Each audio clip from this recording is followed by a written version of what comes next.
Now we add some more clay. I try to be sparing with it, like I see a lot of times where they have a lot of clay being placed on it at the same time. I place what is just under the bare minimum, and then I add like the skin layer for it, where I'm actually going to be doing the detail. That's just generally me. Do whatever you want with it, your clay. Alright, now it's time for the shell to get a rim. So I've just rolled out a nice long sausage of clay, and this rim should not be very rigid looking. Or referencing off a leatherback sea turtle, it should be very rigid but not keratinized. Like it just, I don't know. Picture on screen, decide for yourself.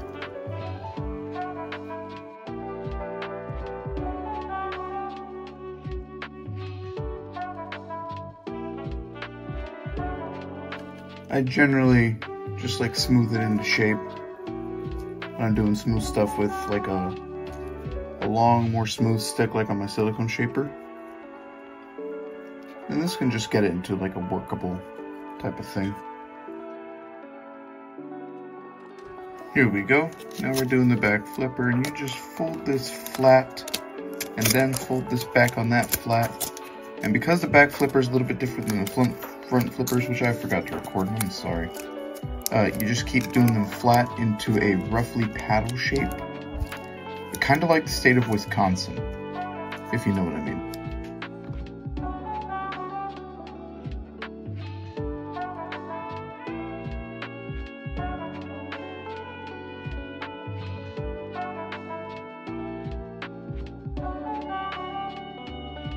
So taking a look at my reference, this is pretty much part of the head where any head is going on, and then this is the jaw muscles and such. This is the neck, and the shell was actually made wrong. It should be more aerodynamic, with the biggest of the lump like an airplane wing right here, and then it tapers off here. So I'm gonna fix that.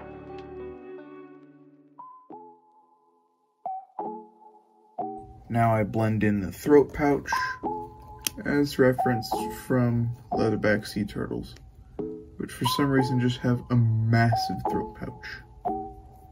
Probably for swallowing jellyfish. I believe these ones might have eaten cephalopods? I'm not sure. Now here's the jaw, which as far as my reference says, was actually quite pronounced on Alienochelys. So I'm going to do this as best I can. Blend it in with the beak that seemed quite separate, really. Is it called a Rhamphotheca on turtles? I don't remember. I'm gonna have to look it up. The eye should be right here, but it's still pliable. I'm just giving you an idea of how it's gonna look. For me, the best way to describe these things is turtle but oddly walrus. I don't know if you see it, but turtle but oddly walrus.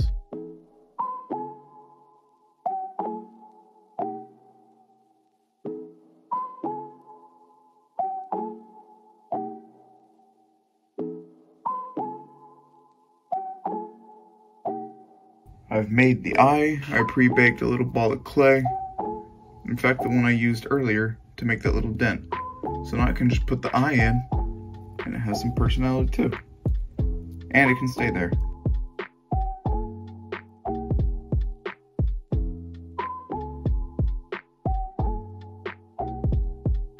So what I've done here is I've looked at how leatherback sea turtles specifically haul themselves out of the ocean, and I've bent the arms as such. And though these look weird, I've actually seen that in the pictures of the turtles. In the, should be right over here. Probably right there. So here's how I'm doing the neck wrinkles, because referencing sea turtles of today, the less scales they have, the wrinklier the neck gets.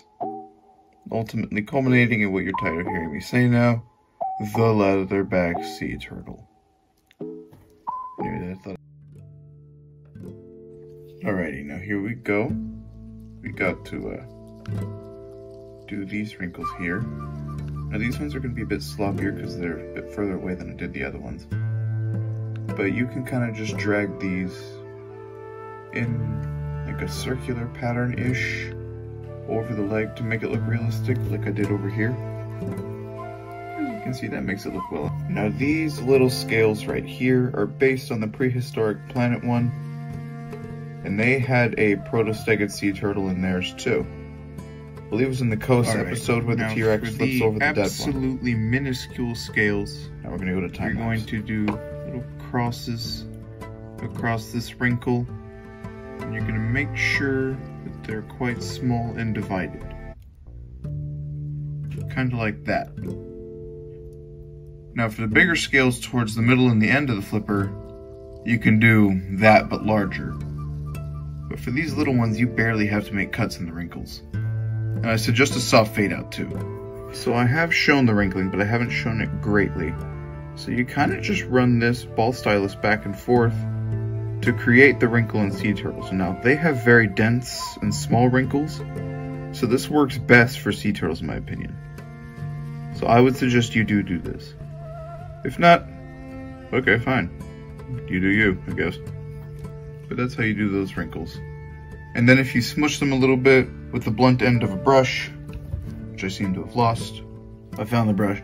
If you smush them like this, and then brush away whatever little, just like particles of plastic, or not plastic, technically plastic, but clay, then you can get the finished wrinkles.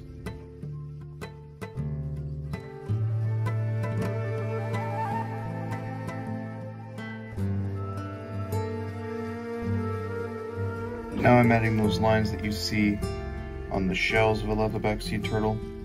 I don't really know what they do or how they form, but I like the look and I'm gonna go for it. So you just roll out 2 sausages and then you squish them in. Now I kind of redid the head scutes just to make them look more realistic, have a central pattern to them. These ones are also going to be quite big.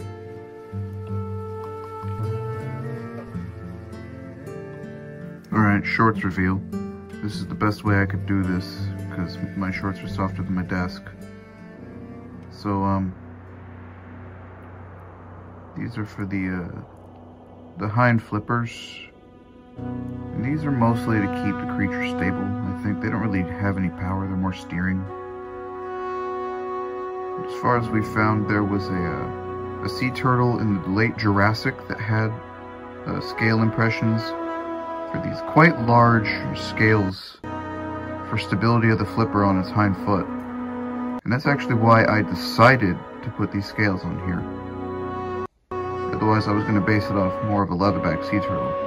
But I like the scaled look, and that's what tipped me over. I don't know if that turtle was a protostegid, but I'm going to roll with it.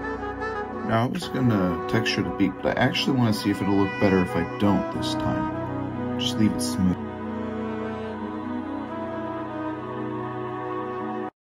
What I'm doing now is pretty mundane. I'm just adding the belly of the turtle.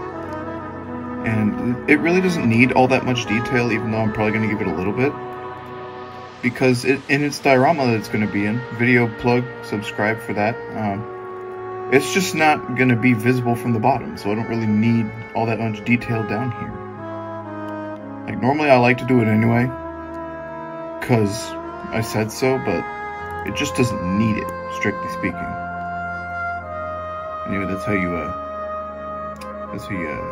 spread it. Now, I looked at, admittedly, no real images of this, because for some reason nobody's flipped over a leatherback sea turtle.